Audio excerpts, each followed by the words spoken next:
perguntar para o Abraão, para ele contar para a gente um pouquinho como é que foi fazer esse texto, instrumentos de observação. Foi muito interessante, pois aprendemos a usar o microscópio e o binóculo, onde podemos observar as amostras e as águas.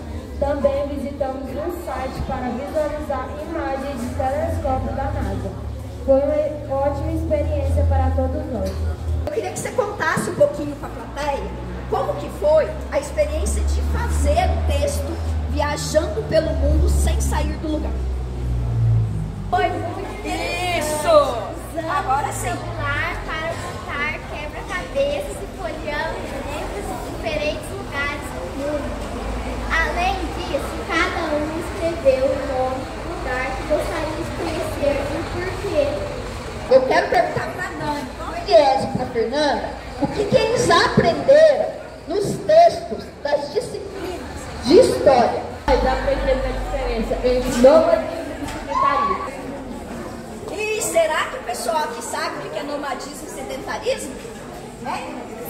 Não? Quem que vai contar para a plateia o que é? Nomadismo é as pessoas que não têm lugares fixos. Para morar. O sedentarismo é que já tem lugares fixos. As formações dos estados, as primeiras formas de governo, como a monarquia, a república romana e a democracia grega. E em ensino religioso, nós trabalhamos, faz parte do conteúdo do 5º ano, trabalhar diversos mitos de criação. Mitos de criação são histórias que são contadas há milênios de anos, como diversas culturas explicam a origem do mundo. Então eu selecionei 4 mitos e eles trabalharam. E eu quero que o João conte pra gente como que foi, o João e a Karen. Conte pra gente como foi um pouquinho sobre isso. Cada grupo criou um texto dramático sobre mitos de criação. Em seguida, fizemos fantoches, ensaiamos e apresentamos os estudantes do 4º ano. No livro, pode acessar diversas apresentações através do telefone.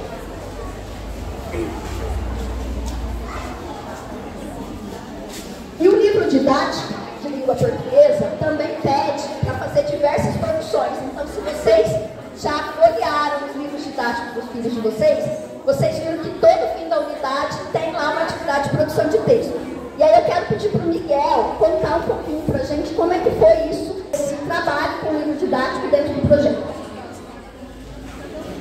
Nós produzimos textos solicitados pelo livro didático, como diários ficcionais e contos de suspense. E desde o 1º ano, os filhos de vocês aprendem a contar histórias.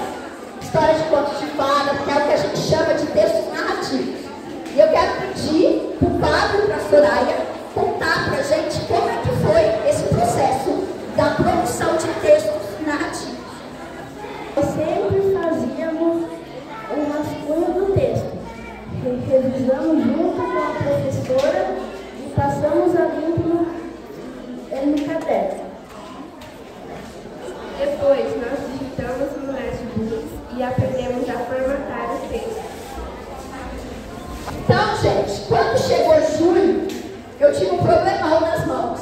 Porque em julho era meu último dia, 15 de julho era meu último dia, a gente precisava terminar o livro. Vocês viram que isso foi feito desde março.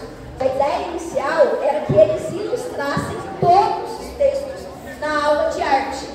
Mas não foi possível, porque não dava tempo. Porque todo esse processo de escrever texto, de trabalhar o conteúdo, não era só escrever o texto, eles tinham que entender o conteúdo.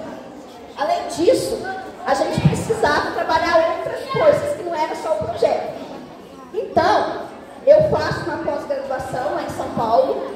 E em junho, eu fui para o encontro presencial dessa pós-graduação. E lá eu aprendi a usar uma ferramenta de inteligência artificial que cria ilustrações. E eu trouxe essa ferramenta para eles. Levan, conte para a gente como é que foi isso. Nós usamos inteligência artificial para criar as imagens.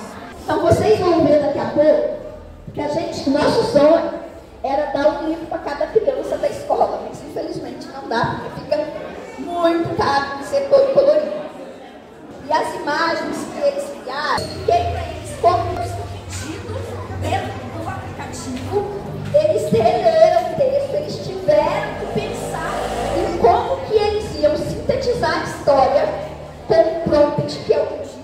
faz com a inteligência artificial. E aí saíram imagens belíssimas. E foi muito interessante. Quem quer contar um pouco do que vocês observaram, Stephanie? O que aconteceu com as imagens? Você lembra? Não? Quem é? Como que saiu a perna das pessoas? Fala, Elias. Saiu tudo errado. Tinha uma perna mais, nada atrás. E aí, o que acontecia quando saía tudo errado? Quem quer contar? Quem lembra? O que acontecia, gente, quando saía uma perna maior que a outra? Uma pessoa vesga, 3, 6 dedos. O que acontecia? Fazia de novo. A gente fazia de novo até sair a imagem que eles queriam. E aí isso demorou também, né? Tinha que fazer vários pedidos até sair. E quem selecionou a imagem, porque a gente pediu para a inteligência artificial dar 4 imagens para gente. E eles escolheram a que eles mais gostaram, tá? Então toda vez que saiu uma imagem desconhecida, com esses exemplos que eles deram, a gente pedia de novo e fazia novamente até sair a imagem que eles queriam.